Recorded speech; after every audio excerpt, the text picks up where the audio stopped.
Shalom seluruh warga kerajaan. Tema kita Loving the King itu bukan sesuatu anjuran tapi suatu perintah. Bagaimana ada dalam firman-Nya. Dalam Ulangan pasal 10 ayat 12 sampai 13 dimulai dengan perkataan maka sekarang. Jadi ini tidak untuk zaman dulu atau nanti tetapi sekarang. Firman Tuhan itu selalu present tense ya. Bahkan present continuous. Hai orang Israel, apa yang diminta? Diminta di sini require, dituntut daripadamu oleh Tuhan Allahmu. Orang-orang Chinese 3.500 tahun yang lalu sudah menyebut dia itu Sangti. Sangti itu Heavenly Emperor, loving the Emperor, loving the King. Ya, yang pertama dituntut adalah takut akan Tuhan. Lalu hidup menurut jalan yang ditunjukkannya. Walk in all His ways.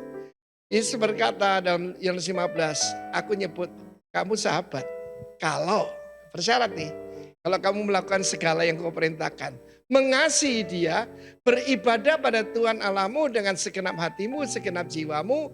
Berpegang, ya, berpegang, to keep, memelihara. Segala perintah ketetapan Tuhan yang kusampaikan padamu pada hari ini.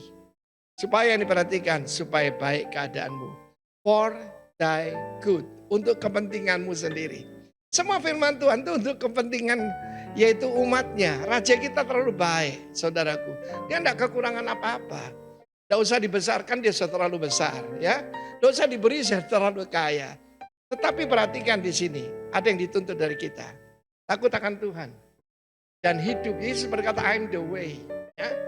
Zaman dulu kita tidak disebut orang Kristen, pengikut Kristus. Pada abad pertama kita disebut the way, pengikut the way ya.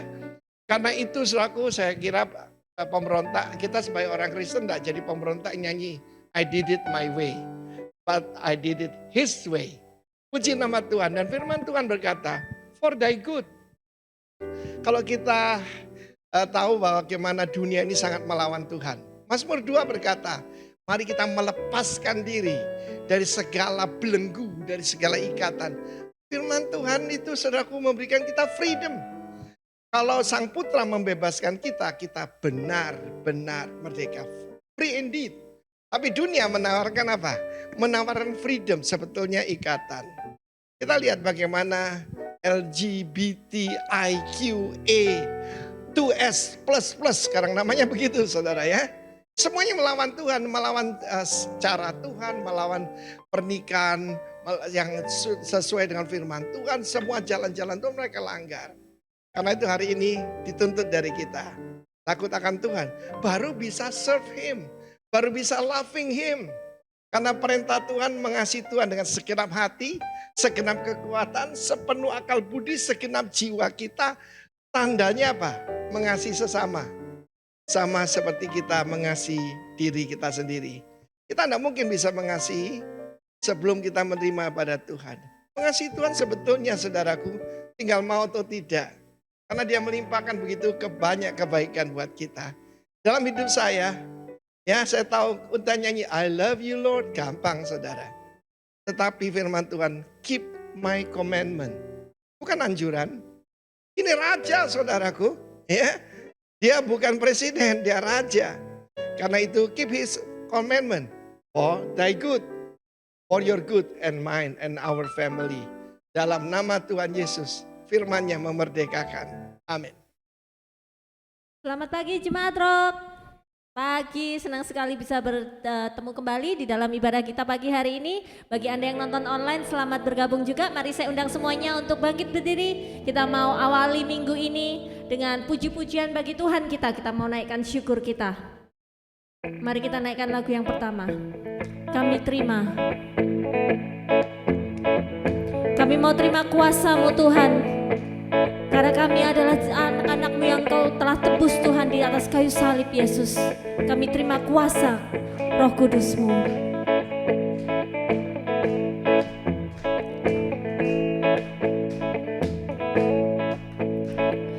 Kami yang telah ditebus dengan darah yang kudus, mengangkat pujian bagi-Mu.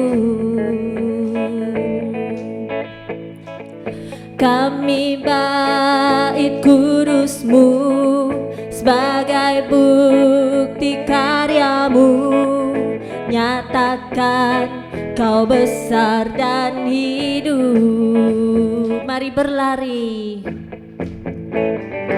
berlari sampai tujuan, mendapatkan mahkota kekal. Kami terima kuasa-Mu Tuhan, kami terima kemenangan yang Engkau sediakan untuk kami bawa di setiap langkah.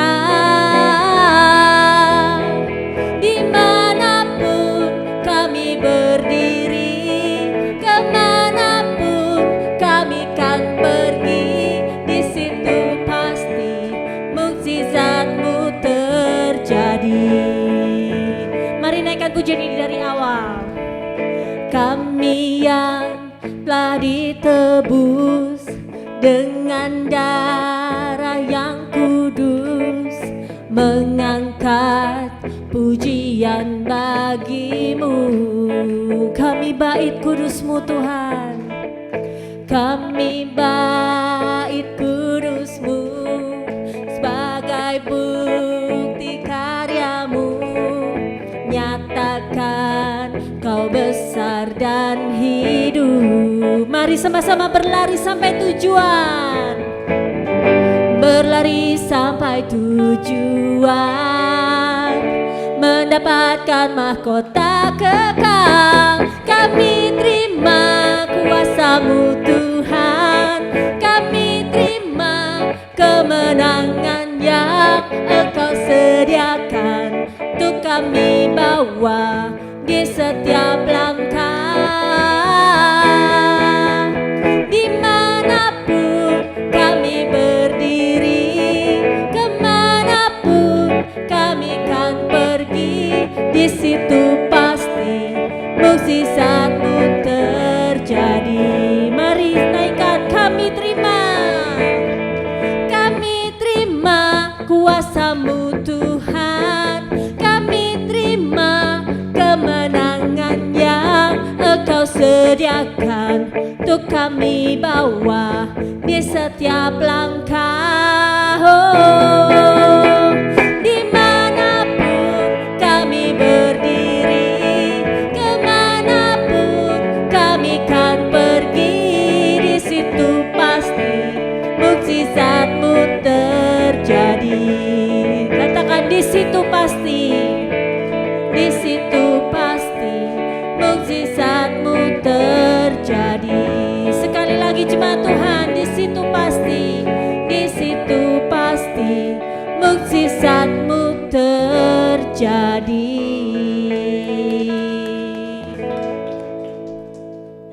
Terima kasih Yesus, Engkau sudah berikan kami ya Bapak kuasa dari surga ya Bapak, kuasa untuk mengalahkan semua musuh kami. Mari semuanya sorakan haleluya bersama-sama, haleluya.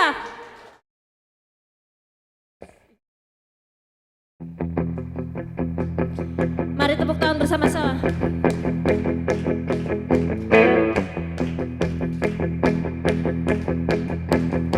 Mari kita ambil kuasa dari Tuhan. Ku diberi kuasa dari Raja mulia, menaklukkan musuh di bawah kakiku. Naikkan dengan imanmu. Ku pakai kuasa dari Raja mulia. Bila Allah ada bersamaku, siapa jadi lawanku? Sungguh besar Kau Tuhanku, Engkau perisai hidupku. Ku berdiri dengan iman, iman dalam Yesus Tuhan. Kau yang memberi kemenangan, ku bersorak merayakan. Terpujilah Engkau Raja segala raja.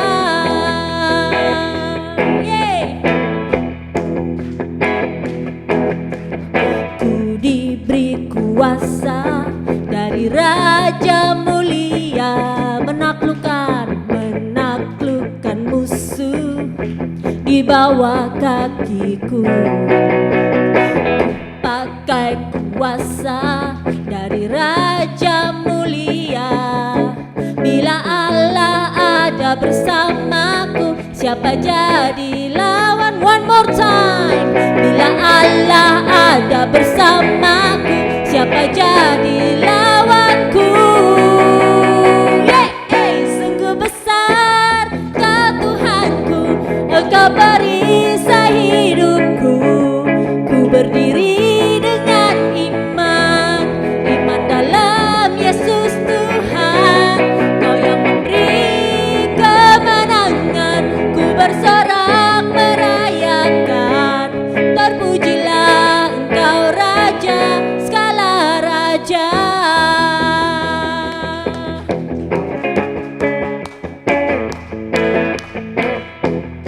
Engkaulah satu-satunya Raja kami.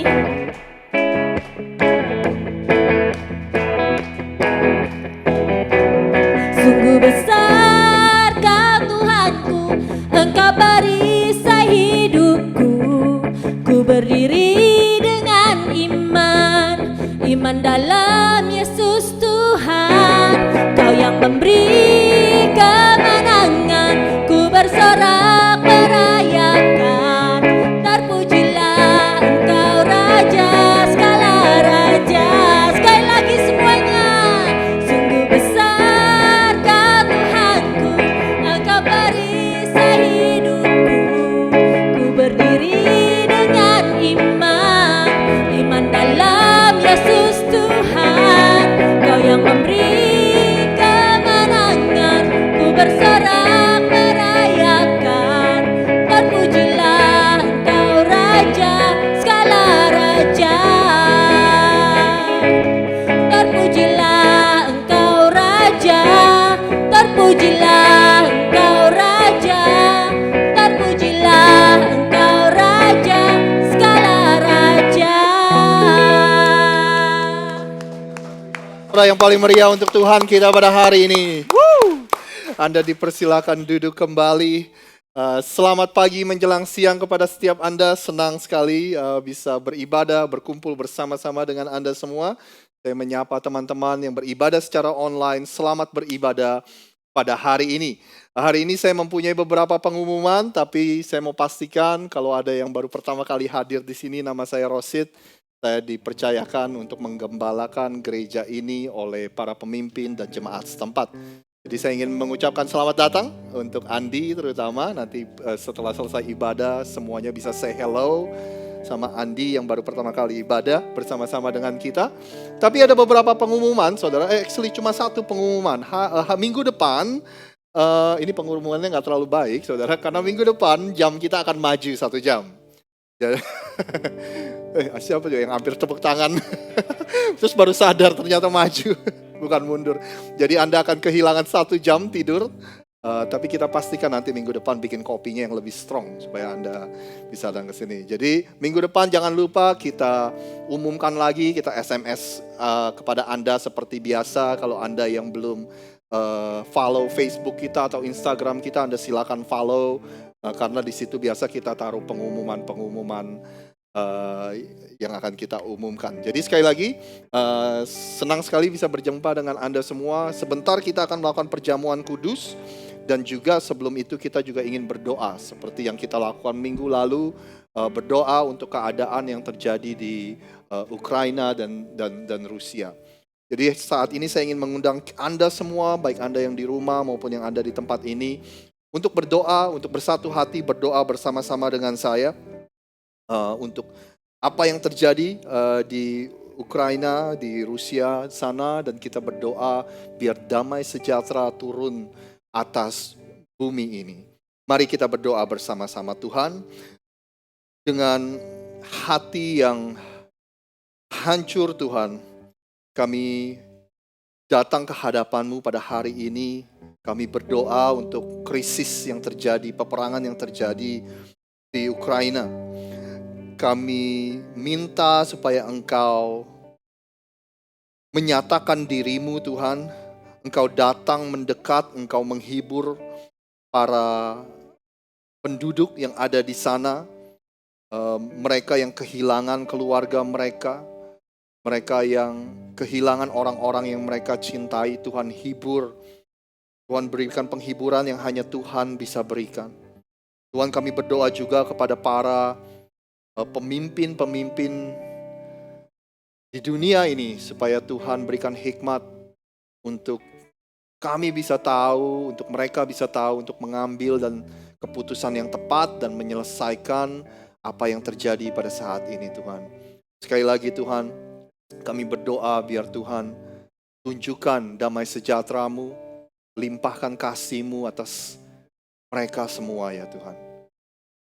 Kami berdoa biar krisis ini akan cepat berlalu. Kami berdoa biar ada banyak orang yang bisa kembali ke rumah mereka masing-masing. Kau mendengar seruan hati kami pada pagi hari ini. Terima kasih Tuhan, terima kasih. Sebentar kami juga akan melakukan perjamuan kudus.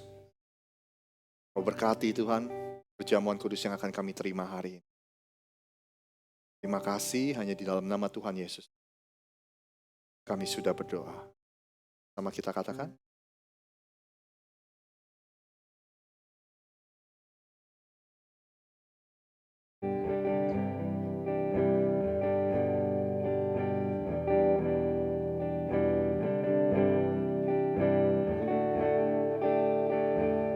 I love you, Lord,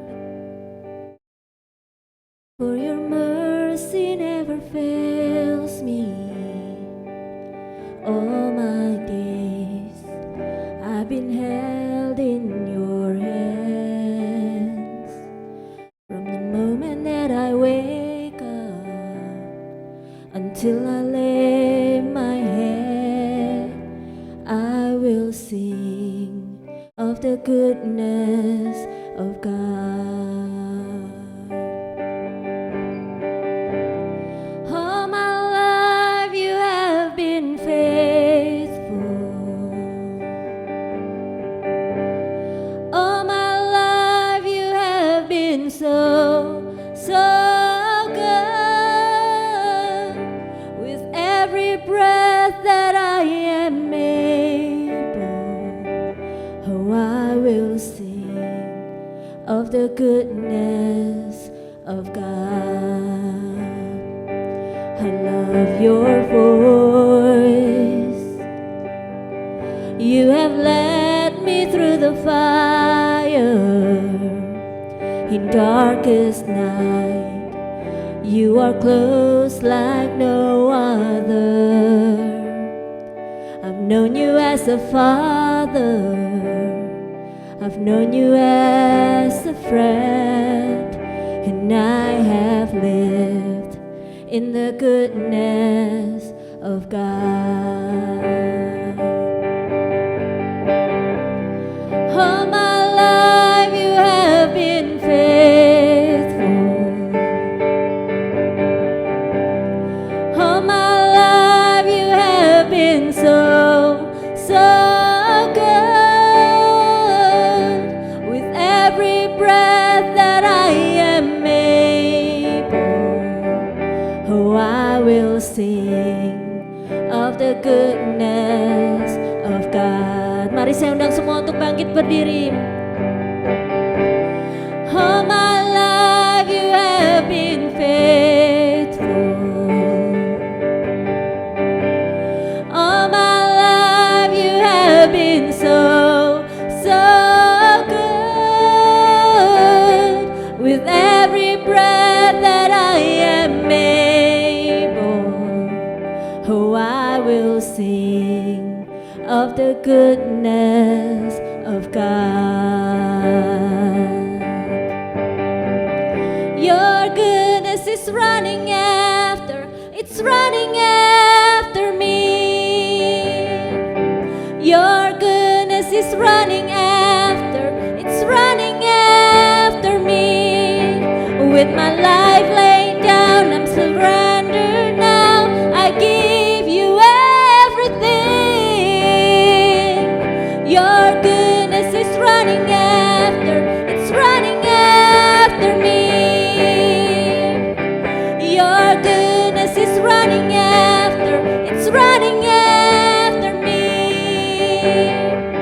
Your goodness is running after, it's running after me.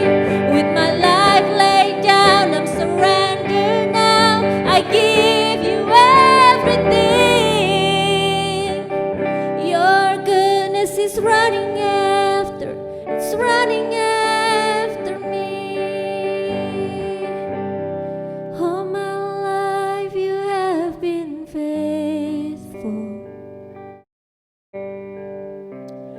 All my life you have been so, so good.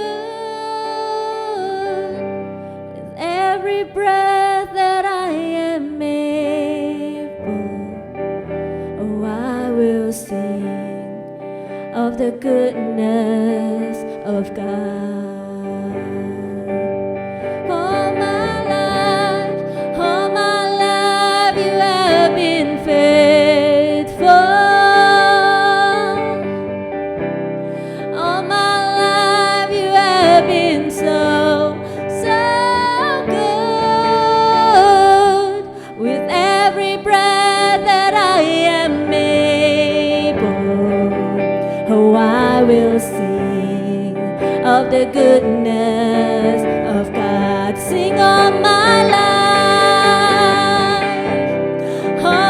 life you have been faithful. All my life you have been so, so good. With every breath that I am able, oh, I will sing of the goodness of God. Yes, I'm gonna sing of the goodness of God. Yes, I will sing of the goodness of God.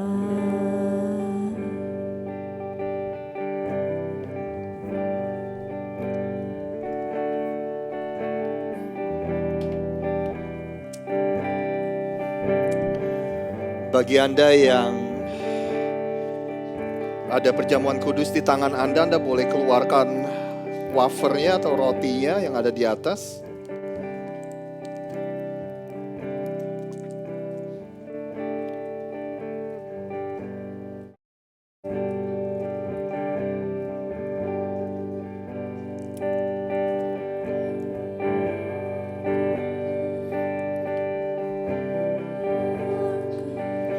Anda boleh mengangkat roti yang ada di tangan Anda. Demikian firman Tuhan berkata, sebab apa yang telah kuteruskan kepadamu, telah aku terima dari Tuhan, yaitu bahwa Tuhan Yesus, pada malam waktu ia diserahkan, ia mengambil roti. Dan sesudah itu ia mengucap syukur atasnya. Ia memecah-mecahkannya dan berkata, inilah tubuhku yang diserahkan bagi kamu. Perbuatlah ini menjadi peringatan akan aku. Bapak, Ibu, dan Saudara semua gereja Tuhan yang ada di tempat ini. Buat Anda yang percaya bahwa roti yang ada di tangan Anda melambangkan tubuh Kristus, yang telah disalibkan di atas kayu salib untuk menebus dosa dunia ini, termasuk dosa Anda dan dosa saya. Jika Anda percaya, Anda boleh memakannya di dalam nama Bapa, Putra, dan Roh Kudus, di dalam nama Tuhan Yesus.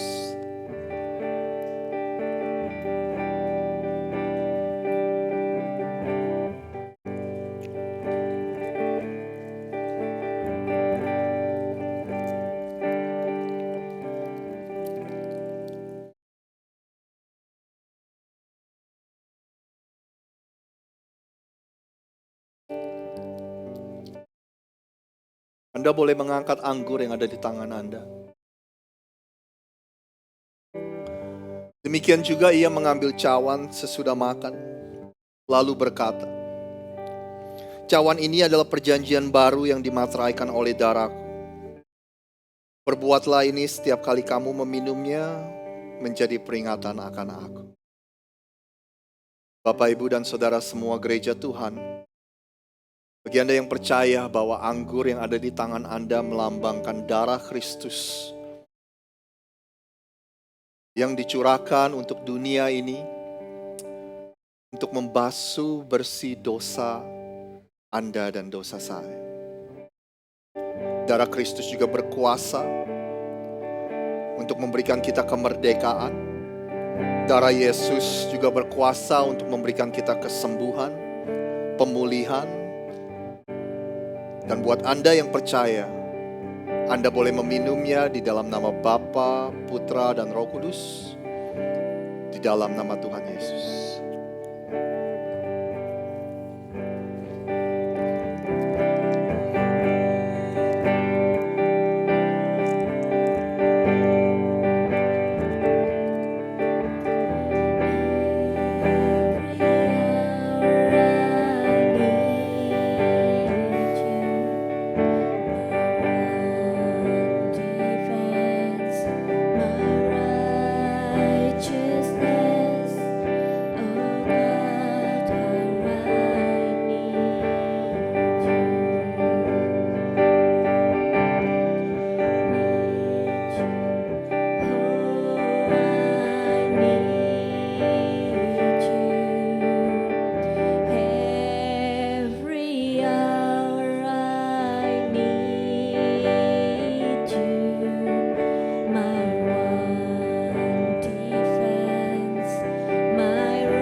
Terima kasih Tuhan. Lord, we thank you. Terima kasih Yesus atas semua anugerah-Mu Tuhan. Perlindungan-Mu Yesus yang gak habis-habisnya ya Bapa dalam kehidupan kami Yesus. Mukjizat-Mu ya Bapa, satu ya Bapa demi satu Tuhan, yang Engkau nyatakan dalam kehidupan kami Yesus. Kami bersyukur Tuhan. Kami percaya Tuhan bahwa Engkau adalah Allah Tuhan yang hidup. Ya, Engkau adalah Tuhan kami. Ya. Kami mau taruh iman kami kepadamu Tuhan. Amin. Karena kami gak bisa taruh iman kami ya Bapa kepada manusia Tuhan. Kami gak bisa andalkan iman kami ya Bapa kepada manusia Tuhan. Tapi kami hanya bisa mengandalkan iman kami. Kami bisa taruh iman kami kepada Engkau, Tuhan pencipta alam semesta. Karena bagimu gak ada yang mustahil Tuhan. Ya. Karena Engkau adalah Allah yang besar, Engkau adalah Allah yang luar biasa, Engkau adalah Allah yang punya kuasa. Amin. Dan kami percaya Engkau sudah berikan kuasa-Mu itu ya Bapa ke dalam kehidupan kami. Kuasa-Mu ada di dalam kami Yesus. Dan di dalam seri khotbah ya Bapa, di mana kami belajar ya Bapa untuk memperlengkapi diri kami ya Bapa dengan senjata-senjata Allah Tuhan. Kami percaya Yesus bahwa kehidupan kami akan diubahkan. Ya Tuhan Yesus. Bahwa kami akan berani maju berperang melawan ya Bapa semua serangan-serangan iblis dalam kehidupan kami. Dalam nama Yesus. Kami akan dimampukan. Ya Tuhan Yesus. Terima kasih Yesus. Sebentar lagi kami akan belajar ya Bapa tentang perisai-Mu Tuhan, perisai iman-Mu Yesus.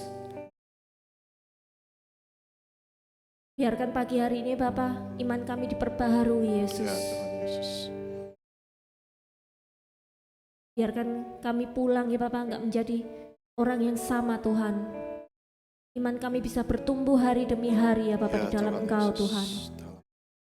Kau berkati pembicaramu Yesus. Biar semua perkataan yang keluar dari mulutnya ya Bapa datang daripadamu saja Tuhan. Terima kasih Yesus. Kau yang berbicara kepada setiap kami Tuhan. Kami serahkan ya Bapa ibadah pada pagi hari ini ke dalam tangan-Mu. Dalam nama Tuhan Yesus kami berdoa. Haleluya. Semua katakan amin. Persilakan duduk kembali.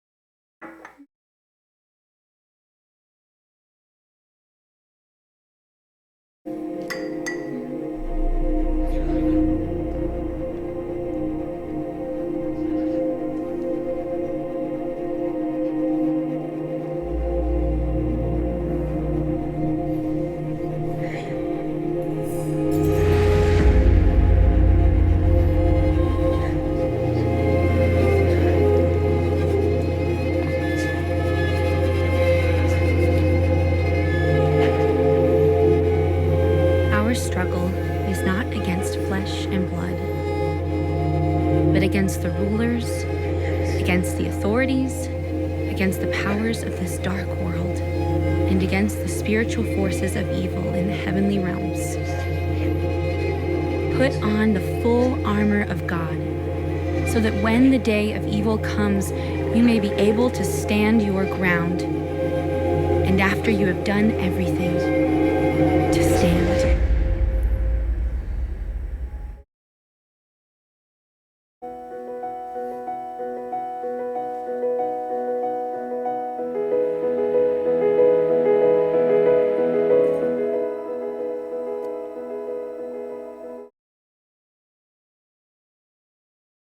Bapak, Ibu, dan Saudara semua, baru-baru ini saya membaca sesuatu di internet dan ada daftar, dia bilang gini, ini adalah pertanyaan yang paling membingungkan. Nah, saya mau bacakan kepada Anda beberapa pertanyaan itu. Yang pertama pertanyaannya gini, kira-kira ikan itu pernah haus gak ya? Menurut Anda gimana? Gak ya? Kira-kira kita bisa nangis gak di dalam air ya? Gak ya? Nah, oke. Ada lagi nih pertanyaannya.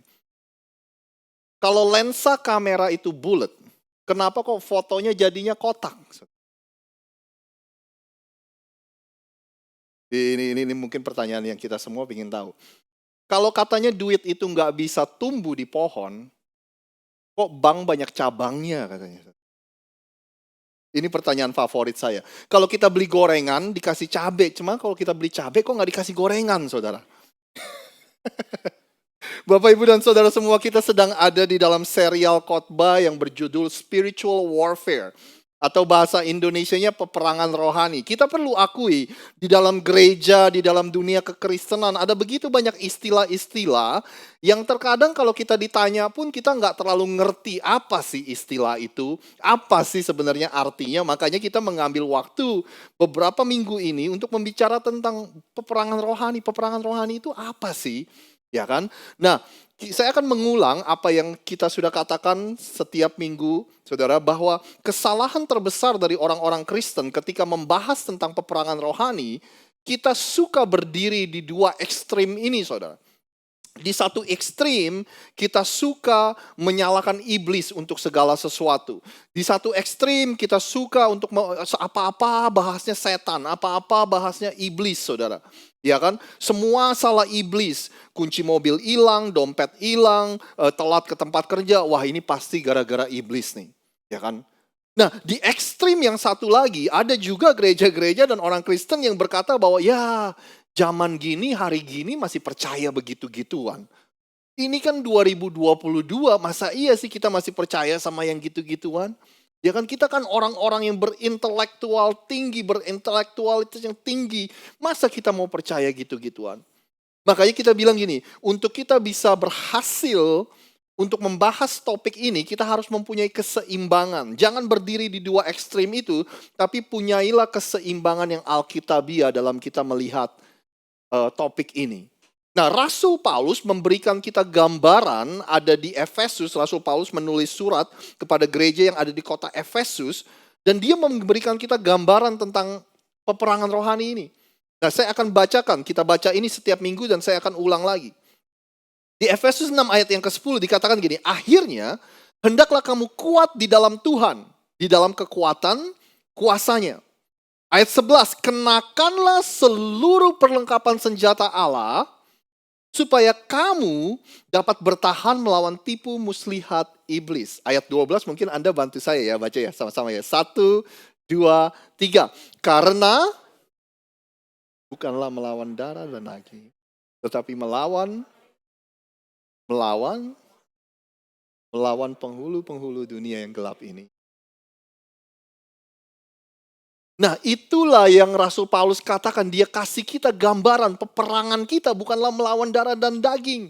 Dia bilang gitu. Makanya kita mendefinisikan peperangan rohani itu seperti ini. Bahasa Inggrisnya adalah peperangan rohani is the conflict in the spiritual realm that affects the physical realm. Bahasa Indonesianya peperangan rohani adalah konflik yang terjadi di alam roh yang kita nggak bisa lihat, saudara. Tapi efeknya, pengaruhnya, hasilnya kita bisa rasakan di alam jasmani. Di kehidupan kita sehari-hari. Kita juga membicarakan tentang ini, saudara. Kita perlu menyadari bahwa peperangan rohani itu real. Peperangan rohani itu benar-benar ada. Kalau sebagai orang Kristen kita nggak percaya peperangan rohani itu real, itu seperti orang belum pergi perang tapi udah kalah duluan. Kita juga bilang bahwa peperangan rohani itu adalah peperangan the invisible war, peperangan yang nggak terlihat. Lawan musuh yang kita bisa lihat aja susah. Bayangin kita mesti lawan musuh yang kita nggak bisa lihat. Tapi berita baiknya bahwa iblis tidak mempunyai kuasa atas hidup kita. Dia nggak bisa menyentuh hidup kita. Amin. Tapi berita buruknya, iblis itu punya banyak siasat. Dia punya banyak strategi. Julukannya, he is the deceiver. Dia seorang pengecoh. Dia seorang, deceiver itu seorang penipu. The father of lies. Rajanya, tukang bohong, saudara. Dia menanamkan kebohongan demi kebohongan demi kebohongan dalam kehidupan Anda dan saya. Itulah strategi dari si iblis. Tapi berita baiknya lagi, Rasul Paulus memberikan kita bahwa kita udah diperlengkapi oleh Tuhan untuk bisa bertahan melawan tipu muslihat si iblis. Saya lanjutkan ayat 13 dikatakan, sebab itu ambillah seluruh perlengkapan senjata Allah supaya kamu dapat mengadakan perlawanan pada hari yang jahat itu dan tetap berdiri sesudah kamu menyelesaikan segala sesuatu. Jadi berdirilah tegap. Lalu inilah bagian-bagian dari perlengkapan senjata Allah yang kita sudah bahas dalam beberapa minggu terakhir. Dia bilang gini, berdirilah tegap, berikat pinggangkan kebenaran, kita sudah membahas itu, ya kan? Berbaju zirahkan keadilan, kita juga udah membahas itu. Nah, hari ini kita akan membahas ini. Kakimu berkasutkan kerelaan untuk memberitakan Injil damai sejahtera. Ayat 16, dalam segala keadaan pergunakanlah perisai iman, sebab dengan perisai itu kamu akan dapat memadamkan semua panah api dari si jahat. Ayat 17, terimalah ketopong keselamatan dan pedang roh, yaitu firman Allah. Jadi setiap minggu dalam seri khotbah ini kita memilih salah satu dari perlengkapan senjata ini, lalu kita akan membahas kira-kira apa sih artinya. Rasul Paulus mencoba untuk memberikan sebuah gambaran kepada orang-orang audiensnya, saudara, yaitu orang-orang yang membaca, yang mendengar Rasul Paulus khotbah, supaya orang-orang bisa ngerti. Jadi makanya Rasul Paulus memberikan gambaran seorang tentara Romawi dengan perlengkapan senjata Allahnya. Rasul Paulus menggunakan gambaran tentara Romawi untuk mengkomunikasikan prinsip-prinsip kerohanian supaya kita bisa melawan tipu muslihat si iblis. Nah, hari ini saudara, kita akan membahas tentang kasut atau sepatu. Saya bacakan lagi ayat 15. Kakimu berkasutkan kerelaan untuk memberitakan Injil damai sejahtera. Saya ingin bacakan kepada Anda versi bahasa Indonesia yang mudah dibaca. Dikatakan seperti ini. Dan tetaplah berpegang kepada kabar baik. Berita itu membantu supaya merasa tenang dalam perlindungan Allah. Berpegang kepada berita itu sama seperti memakai sepatu untuk berperang supaya kalian tetap berdiri teguh. Jadi sepatu yang dimaksud, saudara, ketika kita memakai sepatu, itu sama seperti kita berpegang kepada kabar baik. Nah, kita akan jelaskan, kita akan breakdown, kita akan bedah ayat ini satu demi satu, saudara. Yang pertama, ketika kita membayangkan seluruh perlengkapan senjata Allah, biasanya kita enggak terlalu membayangkan sepatu. Biasanya kita berpikir bahwa sepatu itu enggak terlalu penting lah ya. Tapi yang Anda perlu tahu bahwa Tentara Romawi mempunyai sepatu yang seperti ini, saudara. Makanya disebut dengan kasut, sepatu seperti ini. Kalau Anda pernah main sepak bola, saya tahu Koniko dulu sering main sepak bola, ada paku-pakunya sepatu bola. Karena ini mirip, ada pentolan-pentolannya, saudara. Sepatu golf juga ada pakunya, sepatu American football juga ada pakunya. Jadi inilah sepatu tentara Romawi.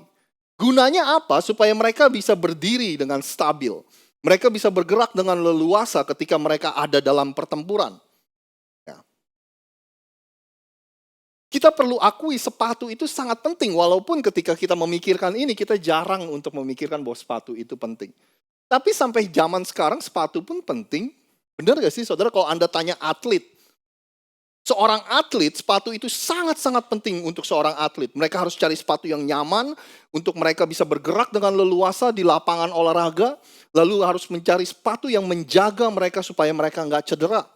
Anda tanya seorang perawat di rumah sakit, sepatu itu sangat penting buat mereka. Mereka kadang harus menjalankan shift yang panjang, 12 jam, saudara, 14 jam. Mereka harus berdiri, mereka harus jalan-jalan, dan lantai rumah sakit yang terkadang licin, mereka harus punya sepatu yang tepat. Sepatu itu sangat penting. Kalau Anda tanya seorang construction worker, pekerja konstruksi atau pekerja pabrik di alat-alat berat, mereka punya sepatu yang disebut dengan steel toe. Ya kan, di ujung sepatu itu kayak ada bajanya, saudara. Jadi kalau ada barang-barang berat yang jatuh menimpa kaki mereka, kakinya nggak remuk. Jarinya nggak remuk. Jadi ini sangat penting sepatu, saudara. Dulu waktu saya kerja di restoran lumayan lama, 7 tahun, saudara. Saya lihat sushi chef sering pakai sepatu yang modelnya kayak gini. Terus bukan sushi chef aja, chef-chef yang di dapur juga memakai sepatu seperti ini, saudara. Saya pikir ini sepatu apa gitu ya. Bentuknya aneh, ternyata sering dipakai, saudara. Nah, ternyata sepatu ini sangatlah umum. Dipakai di dapur, di rumah sakit juga saya sering melihat. Nah, kalau di dapur gunanya apa? Chef itu kan berurusan dengan benda-benda tajam, pisau dan sebagainya. Kalau sampai pisau itu jatuh, sepatu inilah yang akan melindungi kaki mereka. Ya kan, minyak-minyak panas kalau sampai jatuh, saudara. Ini yang melindungi kaki mereka. Mereka harus berjalan di lantai yang licin, yang berminyak. Ini melindungi mereka, saudara. Jadi Anda sudah mulai tahu intinya bahwa sepatu itu sangatlah penting. Ngomong-ngomong soal sepatu, ada di sini suami yang punya lebih banyak sepatu daripada istrinya? Hah? Ada ya? Mas saya doang nih, saudara. Akui. Demikian juga untuk tentara Romawi, ini memampukan mereka untuk berjalan jauh. Di jalan yang biasa kalau Anda lihat kan pemimpinnya aja yang naik kereta, pemimpinnya aja yang naik kuda, ya kan? Prajurit Romawinya harus berjalan jauh, dia harus memastikan sepatu yang mereka pakai nggak akan melukai kaki mereka. Memampukan mereka untuk sekali lagi untuk melewati rintangan-rintangan yang ada dalam perjalanan mereka. Sepatu harus membuat mereka leluasa untuk bergerak ketika mereka harus melawan musuh dan sebagainya, saudara. Dan saya dengar, kalau saya nggak salah research, bahwa seorang yang bernama Alexander the Great, seorang Alexander Agung, yang menciptakan sepatu macam ini, saudara. Nah, kita lihat lagi apa yang Paulus bilang. Dan tetaplah berpegang kepada apa, saudara? Kabar baik. Berita itu membantu supaya merasa tenang dalam perlindungan Allah. Berpeganglah kepada berita itu sama seperti memakai sepatu untuk berperang, supaya kalian tetap berdiri teguh. Jadi ketika kita memegang berita baik itu sama seperti kita memakai sepatu perang. Nah, berita baik itu apa sih, saudara? Berita baik, kata kabar baik itulah kita dapat kata Injil, the gospel, good news. Bahasa Yunaninya euangelion, saudara. Jadi dia bilang berpegang kepada Injil, kabar baik, itu sama seperti kita memakai sepatu perang. Nah, apa itu kabar baik? What's so good about the good news? Apa sih kabar baik? Kabar baik adalah kita manusia, kita sudah didamaikan dengan Tuhan melalui kematian dan kebangkitan Kristus. Itulah kabar baik. Kabar baik adalah Anda dan saya yang adalah manusia berdosa, dihadapkan dengan Tuhan yang kudus, saudara, di hadapan Tuhan, karena dia kudus, nggak bisa ada setitik dosa pun nggak bisa, saudara. Tapi kita manusia dengan Tuhan yang berdosa dengan Tuhan yang kudus itu telah direkonsiliasi, telah didamaikan oleh pengorbanan Kristus di atas kayu salib dan kebangkitannya.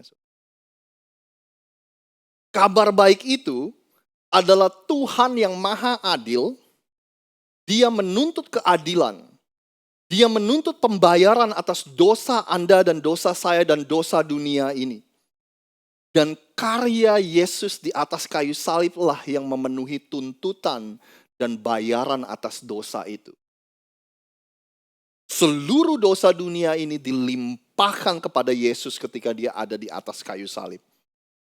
Hasilnya, buat Anda dan saya yang percaya, hari ini kita bisa dengan penuh keberanian menghadap tahta Tuhan, karena kita adalah orang-orang yang sudah dibenarkan.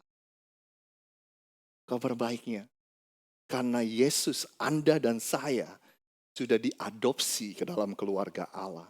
Karena Yesus, Anda dan saya adalah penerima kerajaan yang kekal, surga yang kekal, dan kehidupan yang kekal. This is the good news. Inilah kabar baik yang dimaksud. Euangelion, the gospel. Ketika Anda berpegang kepada kabar baik itu, ketika Anda percaya dengan iman akan kabar baik itu sama seperti Anda punya sepatu perang, sama seperti Anda sudah memakai sepatu perang. Tetaplah berpegang kepada kabar baik. Berita itu membantu supaya merasa tenang dalam perlindungan Allah. Berpegang kepada berita itu sama seperti memakai sepatu untuk berperang. Supaya kalian tetap berdiri teguh. Sudah masih bersama saya sampai sekarang? Dalam sisa waktu kita bersama-sama, saya ingin membagikan ini, saudara. Bagaimana kita menggunakan, bagaimana dan untuk apa kita menggunakan sepatu perang ini. Yang pertama, kita gunakan sepatu ini untuk berjalan jauh dalam kehidupan ini. Untuk berjalan jauh dalam kehidupan ini. Untuk tentara Romawi sekali lagi, ketika mereka harus menempuh jalan yang jauh, sepatu ini membantu mereka untuk berjalan di jalan-jalan yang berbatu, yang tidak bagus. Sepatu ini membantu mereka untuk memanuver, bergerak di jalan-jalan yang penuh dengan tantangan, saudara. Jadi sepatu sangatlah penting ketika mereka melakukan perjalanan. Demikian juga Anda dan saya. Sepatu ini sangatlah penting dalam perjalanan kehidupan kita. Karena Anda dan saya akan menghadapi begitu banyak tantangan, pergumulan, masalah, penderitaan. Dan kalau kita ingin berjalan jauh, kalau kita ingin bertahan dalam kehidupan ini, kita harus tahu bagaimana kita menghadapi semua itu. Nah, iblis musuh kita, saudara, dia ingin merampok damai sejahtera kita. Ketika Anda dan saya harus melalui pergumulan-pergumulan dan masalah kehidupan ini, iblis menggunakan itu supaya Anda gak bisa punya damai sejahtera. Hal-hal yang buruk yang terjadi di dalam dunia ini, saudara, ini gara-garanya Adam dan Hawa, saudara. Ya kan, gara-gara Adam dan Hawa, semua dari kita yang lahir ke dunia ini membawa yang namanya bibit dosa. Anak-anak Anda yang imut-imut waktu lahir, maaf saya harus berkata bahwa mereka pun membawa bibit dosa, saudara. Cucu-cucu Anda yang imut-imut waktu mereka lahir, mereka membawa kebiasaan-kebiasaan dosa. Jadi kalau kita melihat hal-hal yang buruk yang terjadi di dunia ini bukan karena Tuhan, tapi karena di dalam setiap manusia ada kecenderungan atau bibit-bibit dosa tersebut. Jadi manusia adalah kontributor, saudara, atas segala sesuatu yang terjadi di dunia ini, terutama juga yang negatif juga, saudara. Seorang yang bernama C.S. Lewis berkata seperti ini, nanti saya terjemahkan bahasa Indonesianya. Dia bilang gini, all that we call human history Money, poverty, ambition, war, prostitution, classes, empires, slavery is the long, terrible story of man trying to find other than God which will make him happy. Semua yang kita anggap sejarah manusia, uang, kemiskinan, ambisi, perang, prostitusi, kasta-kasta, kerajaan, perbudakan. Ini adalah cerita dari umat manusia yang berusaha menemukan sesuatu yang bukan berasal dari Tuhan untuk membuat diri mereka bahagia. Jadi sederhananya saudara, tipu muslihat iblis yaitu membuat Anda dan saya, membuat manusia untuk mengejar hal-hal yang lain dalam hidup ini. Selama Anda nggak mengejar Tuhan, iblis is okay with that. Terserah, Anda boleh mengejar segala sesuatu. Iblis yang iblis tipu muslihat iblis lakukan, saudara, dia akan membuat Anda dan saya, prioritas kita terbalik di sana sini, saudara. Pokoknya iblis akan berusaha sebaik mungkin supaya Anda terus mencari hal-hal yang lain dalam hidup ini. Selama Anda nggak mencari Tuhan, iblis tenang.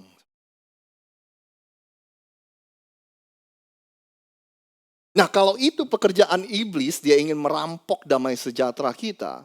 Yesus kebalikannya. Yesus ingin menawarkan damai sejahtera untuk Anda dan saya. Yohanes 14 ayat 27. Anda boleh bantu saya baca ini, saudara? 1, 2, 3. Damai sejahtera.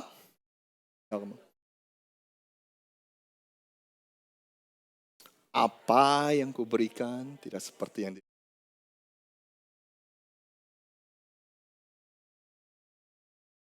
di tengah-tengah dunia yang tidak pasti, di tengah-tengah segala sesuatu yang terjadi di dunia ini, Tuhan menawarkan kita damai sejahtera. Tuhan udah bilang, nih damai sejahtera yang saya mau kasih, dunia nggak bisa kasih. Terimalah ini, supaya kalian jangan gelisah dan jangan gentar hati. Yohanes 16 bilang gini, saudara, semuanya itu telah kukatakan kepadamu supaya kamu beroleh damai sejahtera di dalam aku, Yesus bilang. Dalam dunia ini kamu menderita penganiayaan. Tapi kuatkanlah hatimu. Sebab apa? 1, 2, 3. Aku telah mengalahkan dunia. Yesus telah mengalahkan dunia. Itulah kabar baiknya. Jadi Anda dan saya bisa tenang. Bisa beroleh damai sejahtera.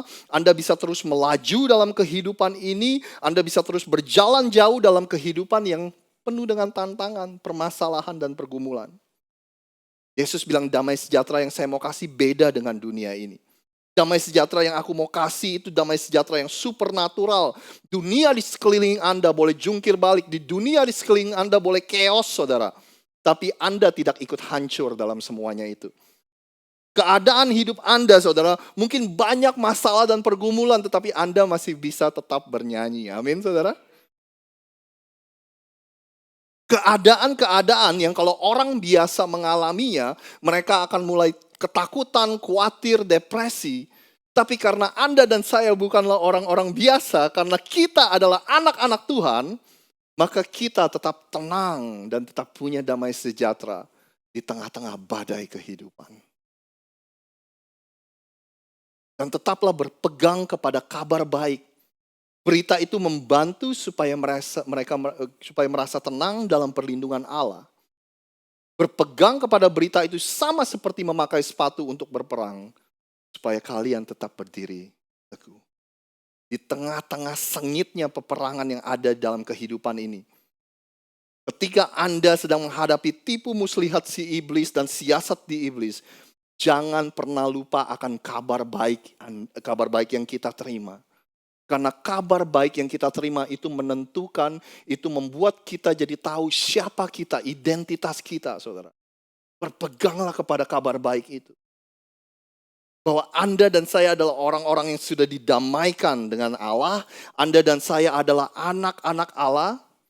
Dan kabar baik itu berkata bahwa Tuhan tidak pernah sekalipun meninggalkan Anda. Anda dikasihi, Anda diberkati, Anda adalah para penerima kasih karunia Tuhan. Amin, saudara? Bagaimana kita menggunakan sepatu itu? Yang pertama kita gunakan sepatu itu untuk bisa berjalan jauh dalam kehidupan ini.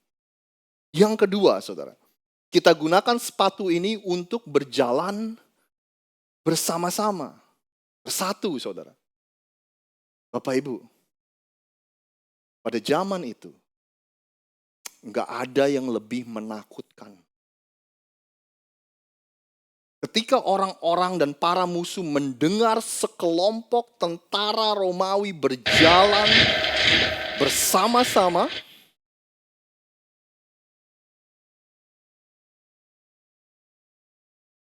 itu sangat mengintimidasi dari musuh. Ketika mereka mendengar deruan langka para tentara Romawi berjalan bersama-sama, itu sangatlah menakutkan buat para musuh yang mendengar itu. Ketika musuh mendengar itu, mereka bilang,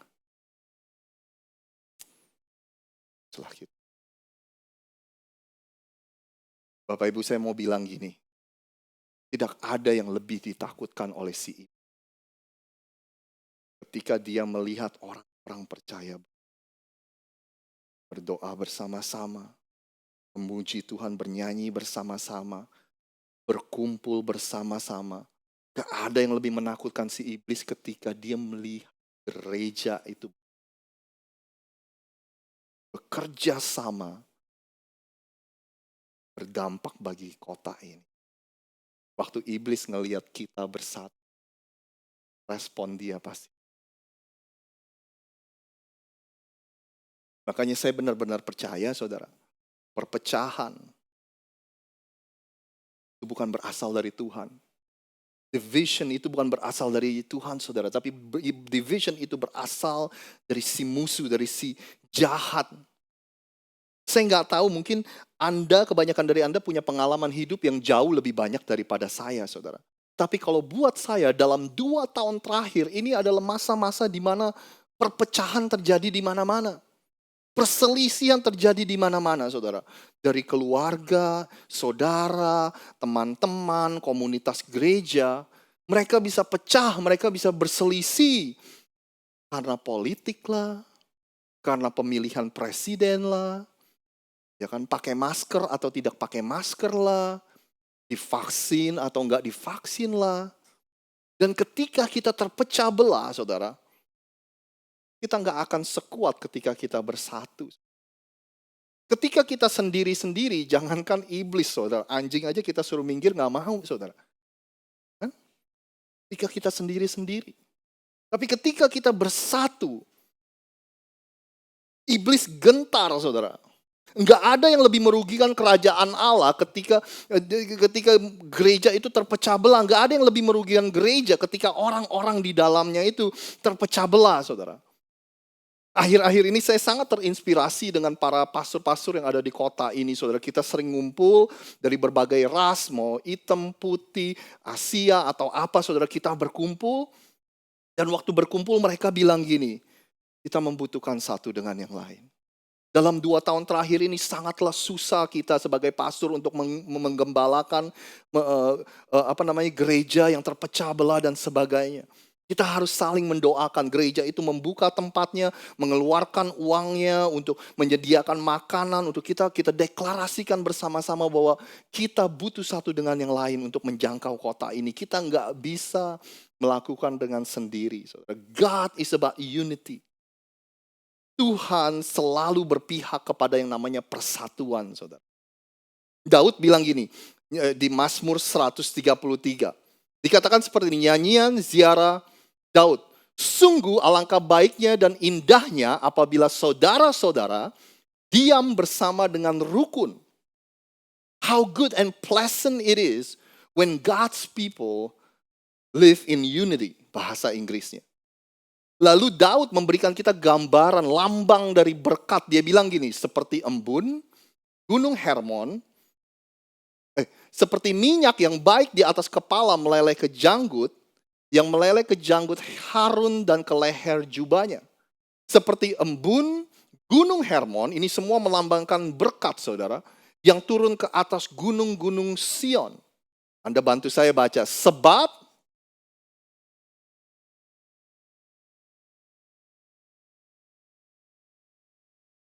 Anda nangkep gak, saudara?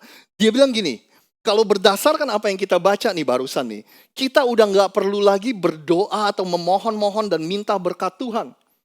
Ya kan? Karena dikatakan di sini, di mana ada kesatuan Tuhan, di mana ada kesatuan Tuhan perintahkan berkatnya untuk pergi ke sana. Ya, kesatuan itu seperti magnet, saudara. Ketika kesatuan itu terjadi, otomatis berkatnya langsung kesedot atau seperti magnet, saudara. Karena Tuhan bilang kesanalah Tuhan memerintahkan berkatnya. Dan ini lumayan konsisten di Alkitab. Kalau Anda lihat Yesus bilang gini, di mana 2 atau 3 orang berkumpul, kesanalah aku berada, di sanalah aku berada. Di mana ada 2-3 orang berkumpul, di sanalah. Ketika 2 orang sepakat untuk minta sesuatu dari Bapa di surga, maka itu akan dikabulkan, saudara. Nah, coba Anda renungkan sebentar betapa dahsyatnya yang namanya persatuan ini. Makanya nggak heran, saudara. Kalau iblis itu hobinya memecah belah. Bangsa, negara dipecah belah. Ya kan, perang. Kelompok kulit ini dipecah belah, saudara. Gereja dipecah belah, komunitas dipecah belah, saudara. Keluarga dipecah belah. Itulah hobinya si iblis, saudara.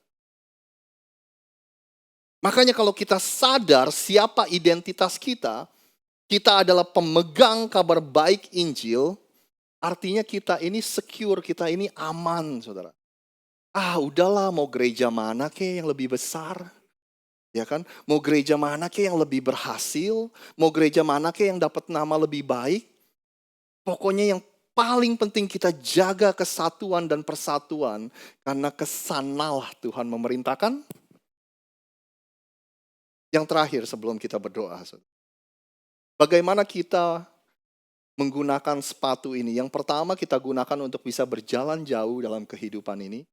Yang kedua kita gunakan sepatu ini untuk berjalan bersama-sama. Yang ketiga saudara, kita gunakan sepatu ini sebagai kesempatan untuk memberitakan kabar baik. Kalau kita bicara soal sepatu itu kan dipakai buat kita jalan, saudara. Bukan buat stagnan, buat diam di tempat, ya kan? Oleh sebab itu sebagai pengikut Yesus, misi utama yang diberikan adalah memberitakan kabar baik. Dan kita bertugas untuk berjalan saudara, membawa kabar baik itu dan menceritakannya kepada orang-orang di sekeliling kita. Rasul Paulus bilang gini, dan hendaklah kalian selalu siap untuk memberi jawaban kepada setiap orang yang bertanya mengenai harapan yang kalian miliki. Selalu siap kalau ada orang yang tanya. Ada teman kerja Anda nih, yang bilang gini, padahal saya tahu kamu punya masalah ya. Kok kelihatannya kamu damai, kamu tenang, padahal banyak pergumulan. Anda selalu siap menjelaskan tentang pengharapan yang Anda punya di dalam Kristus. Dunia ini kan mengkhawatirkan, benar gak sih? Entah virus lah, entah inflasi lah, harga-harga naik, entah perang lah. Kenapa kok kamu kayaknya tenang aja? Kenapa kejahatan di mana-mana? Kayaknya kamu damai aja. Dan Anda selalu siap memberikan jawaban itu kepada orang yang bertanya, saudara. Saya rasa, saudara, ini sangatlah penting untuk semua dari kita ingat misi utama kita dalam kehidupan ini sebagai pengikut Yesus, yaitu selalu siap menceritakan jika ada orang yang bertanya. Artinya gini, saudara, supaya Anda dan saya nggak lupa yang namanya kekekalan. Supaya kita nggak lupa, karena kalau kita nggak hati-hati, kita lupa. Sebenarnya hidup kita yang di sini sementara, hidup kita yang di sini singkat, seperti Alkitab bilang seperti uap yang barusan ada terus sudah nggak ada, saudara. Sedangkan kekekalan, tempat di mana kita akan hidup selama-lamanya, kita lupa, saudara. Dan saya rasa ini adalah tipu muslihat iblis. Kalau dia nggak bisa membuat Anda jatuh dalam dosa, yang akan dia lakukan adalah dia akan membuat Anda dan saya jatuh cinta akan dunia yang sementara ini. Dan ketika Anda dan saya jatuh cinta dengan dunia kita yang sementara ini, kita lupa sama yang namanya kekekalan. Saya menceritakan ini minggu lalu, karena saya khotbah ini minggu lalu di ibadah yang pertama. Dan saya bilang gini, saya tuh bergumul atau berdebat apakah saya harus menceritakan ini atau enggak. Karena saya bilang, akhirnya saya menceritakan karena saya merasa ada dorongan, saya nggak tahu itu Roh Kudus, Tuhan, atau ada dorongan dalam hati saya. Jadi hari ini saya akan cerita kepada Anda, saya akan transparan sedikit saudara, bukan transparan sedikit, saya akan transparan akan kehidupan saya dan apa yang saya pikirkan beberapa bulan ini. Saudara, saya dan Nana tahun ini memasuki tahun pernikahan kami yang ke-11. Mungkin nggak ada apa-apanya dibandingkan Payung. Udah berapa lama menikah, Payung? Hah? Berapa?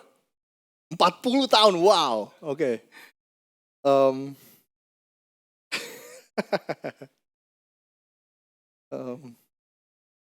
Saya ingat banget saudara, waktu beberapa bulan setelah kami menikah, suatu hari saya buka rekening bank saya, saudara.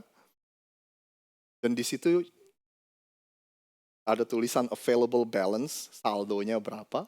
Itu saya lihat, ya $32. Padahal beberapa bulan sebelumnya waktu menikah kami dapat hadiah banyak, hadiah uang banyak. Tapi karena kebiasaan kita yang sangat boros, yang nggak peduli dengan keadaan keuangan, kita hambur-hamburin dan sebagainya, saudara. Dan biasanya kalau lihat saldo $30, enggak lah, bentar lagi juga gajian, tenang, saudara. Tapi nggak tahu kenapa hari itu saya seperti kayak kayak ditampar gitu, saudara. Kayak mau sampai kapan begini terus? Kamu sudah menikah, sebentar lagi punya anak, mau sampai kapan begini terus? Nah, saya rasa hari itu, saudara, 11 tahun yang lalu itu seperti wake up call buat saya. Seperti kayak, udah saya mulai hari ini saya harus beresin semua. Nah, singkat cerita, saudara, 11 tahun kemudian, tepatnya tahun lalu, karena anugerah Tuhan, karena kebaikan teman-teman yang ada di sekeliling, tapi juga karena disiplin dan kerja keras saya dan Nana, tahun lalu saudara, kami ini punya hutang student loan $90.000 saudara. Bayangin $90.000. Dan tahun lalu itu lunas saudara. Nah kalau hari ini Anda suruh saya mikir lagi saudara, gimana bayarnya, saya nggak tahu gimana bayarnya saudara. Ya kan, gaji seorang pastor, ya kan, Nana kerja full time dan kami punya 2 anak kecil. Saudara, gimana saudara bayar 90.000, saya juga gak tahu gimana bayarnya. Tapi ini poin yang saya mau sharing sama Anda. Anehnya gini ya, hari ini saudara, kami gak punya hutang, kami gak punya cicilan, keadaan keuangan kami sangat sehat. Bahkan dibandingkan dengan tahun-tahun sebelumnya, mungkin tahun ini adalah tahun yang paling sehat dalam soal keadaan keuangan kami sebagai keluarga. Nah tapi anehnya gini loh saudara. Kenapa justru hari-hari ini saya tuh lebih banyak khawatirnya dibandingkan dulu. Saudara. Hari ini justru saya lebih banyak gelisah dibandingkan dulu. Hari ini justru saya merasa terbelakang dibandingkan dulu. I feel behind saudara. Artinya jadi lebih banyak yang dipikirin, waduh sebentar lagi anak-anak kuliah, ya kan, mikirin tabungan nanti untuk hari tua, mikirin beli rumah, mikirin nanti orang tua kalau udah nggak bisa mensupport dirinya sendiri, kita harus siap-siap dan sebagainya. Dan selain semuanya itu kita kan manusia saudara, kita punya hobi, ya kan, kita punya tempat-tempat yang kita ingin kunjungi. Bukannya semua itu nggak boleh, tapi yang saya mau coba bagikan kepada Anda adalah gini, aneh ya hidup ini ya. Selalu nggak pernah cukup, bener ya saudara ya? Nggak ada habis-habisnya. Masih ada aja yang perlu dikejar, masih banyak yang perlu diperoleh, masih banyak yang kita pingin raup atau kumpulin atau miliki saudara. Dulu waktu nggak punya banyak, nggak terlalu khawatir. Sekarang justru ketika sudah mulai punya, kita malah khawatir dengan hal-hal yang seperti itu. Makanya saya mau bilang hari ini untuk mengingatkan kita semua sebelum kita berdoa. Misi utama kita dalam kehidupan ini jangan sampai kita lupakan. Supaya kita nggak jatuh cinta dengan dunia yang sementara ini saudara. Dan kita selalu ingat bahwa ada yang namanya kekekalan. Pastor Billy Graham bilang gini, keep your eyes on eternity. Life is a glorious opportunity. If it's used to condition us for eternity. Nanti saya terjemahkan bahasa Indonesianya. If we fail in this, though we succeed in everything else, our life will have been a failure. We never know when we too will be called into eternity. Dia bilang gini, fokuskan pandangan kita semua kepada yang namanya kekekalan. Hidup ini adalah kesempatan yang mulia, dia bilang, glorious opportunity. Jika kita gunakan untuk sesuatu yang sifatnya kekal. Kalau enggak, walaupun kita sukses dalam segala sesuatunya di dunia ini, maka hidup kita itu bisa dibilang gagal karena kita lupa sama yang namanya kekekalan. Dia bilang gini, kita nggak pernah tahu, we never know when we too will be called into it. Kita nggak pernah tahu kapan kita dipanggil untuk masuk ke dalam kekekalan. Hidup, saya suka sekali kata ini, glorious opportunity. Hidup itu adalah kesempatan yang mulia. Untuk kita bisa memakai apa yang kita punya untuk membawa pengaruh, untuk membawa dampak yang kekal dalam hidup seseorang. Hidup itu adalah glorious opportunity, kesempatan yang mulia untuk kita mengalihkan fokus kita dari hanya keinginan-keinginan pribadi kita dan membantu orang lain untuk menemukan hidup yang kekal di dalam Yesus. Dunia ini sudah penuh dengan berita-berita buruk. Dunia-dunia, TV-TV, berita, semua dipenuhi dengan berita-berita buruk. Oleh sebab itu inilah kesempatan kita untuk menyebarkan kabar yang baik. Kabar yaitu tentang pengharapan kita di dalam. Amin. Saya mengundang Anda semua berdiri, kita akan berdoa bersama.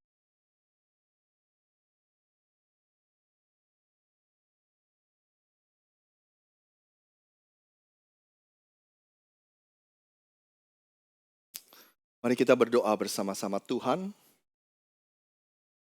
terima kasih Tuhan atas firman-Mu. Kami diingatkan Tuhan bahwa kabar baik Injil adalah sesuatu yang kami harus pegang erat-erat. Ketika kami memegang kabar baik itu sama seperti kami mempunyai sepatu perang yang akan membawa damai sejahtera, yang membawa dalam kehidupan kami. Ketika kami nggak pernah lupa siapa identitas kami, maka kami akan terus bertahan dan tidak menyerah walaupun kami mempunyai banyak sekali tantangan kehidupan. Hari ini kami diingatkan juga bahwa sepatu ini yang adalah kabar baik ini, kami akan gunakan sebaik-baiknya untuk kami bisa berjalan bersama-sama. Terutama kami orang-orang percaya. Terutama kami gereja-gereja Tuhan. Ketika kami bersatu, janji-Mu Engkau akan memerintahkan berkat pergi ke sana, mana ada kesatuan. Hari ini juga Tuhan, kami mau diingatkan, supaya kami gak lupa akan tujuan hidup kami yang utama, misi kami yang utama, yaitu siap memberikan jawaban ketika ada orang yang bertanya tentang pengharapan yang kami punya. Yaitu pengharapan kami di dalam Yesus. Jangan sampai kami hilang fokus akan yang namanya kekekalan. Jangan sampai kami lupa bahwa hidup yang sementara ini adalah kesempatan yang mulia untuk kami bisa mengerjakan pekerjaan-pekerjaan yang Tuhan sudah panggil, untuk kami bisa membawa dampak kekekalan kepada orang-orang yang ada di sekeliling kami.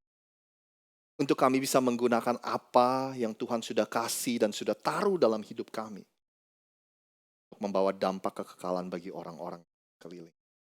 Terima kasih Tuhan atas firman-Mu. Kamu sudah selesai berbicara, tapi kami percaya Roh Kudus yang ada di dalam setiap diri kami akan terus berbicara, akan terus menuntun, akan terus menasehati. Terima kasih Tuhan, terima kasih Tuhan. Kau berikan kami hikmat, untuk tahu bagaimana kami harus mengaplikasikan segala sesuatu yang kami dengar pada hari ini dalam kehidupan kami sehari-hari. Jemaat di tempat ini boleh mengangkat tangan Anda, terimalah berkat Allah Bapa, Putra dan Roh Kudus, berkat yang terbaik di dalam nama Tuhan Yesus. Segala sesuatu yang baik yang berasal dari Tuhan akan dicurahkan atas kehidupan Anda semua dan akan mengikuti Anda sampai selama-lamanya. Terima kasih Tuhan, dan semua jemaat yang sudah menerima berkat Tuhan, sama-sama katakan amin, amin. Tuhan Yesus memberkati Anda semua. Terima kasih telah beribadah. God bless you. Anda yang menyaksikan secara online, God bless you. Have a great week everyone.